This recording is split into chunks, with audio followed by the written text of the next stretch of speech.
Good morning. I hope that you had a great weekend of worship and fellowship with God's people.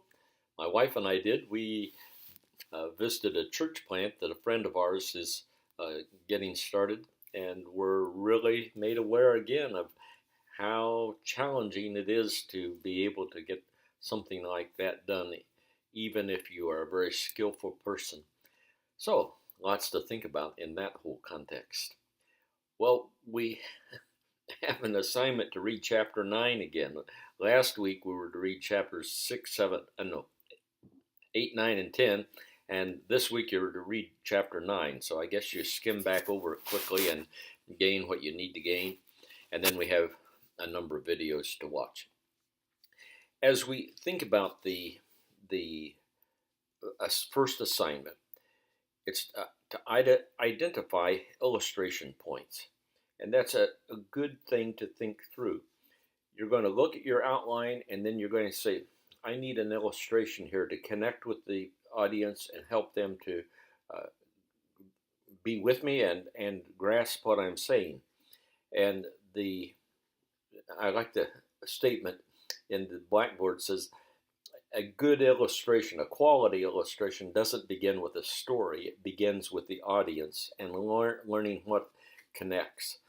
And so he proposes three kinds of illustrations to clarify, to give an example of applying the truth in life, and then to motivate to action, to change.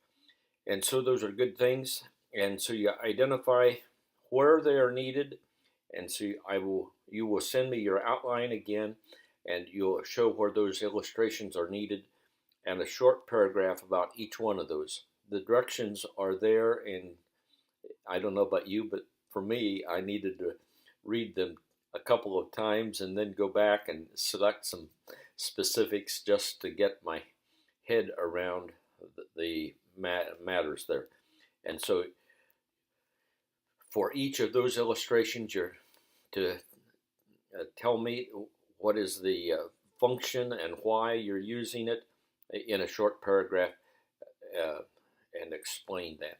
Then for assignment 262, you are to post that in sermon groups by Friday night so that your peers have the opportunity to interact with you. And so you set the scene for what you're up to and how you're going to transition into it and transition out. And then you critique what each other uh, has posted. So you're to evaluate at least two of your peers. A couple of your groups have 3 people in it, so that probably means you do the other 2. So anyway, you get the picture.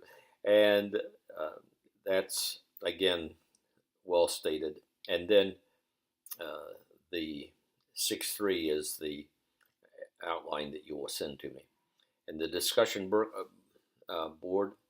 is what works or fails for you, and a good thing to interact about. Illustrations can make or break a sermon. And I'm sure that you have heard some that says, wow, that really hit it on the head. And then others you said, I don't get what he's getting at with that illustration. It seems like he's just telling us information that we don't need. So that's something to think about. And as we proceed on, we're working toward that day that we do the sermon and have it all put together. God bless you and keep working on your heart. You know, if the truth of God doesn't come into my life, how can I tell you about it? And you've probably heard some of those sermons too.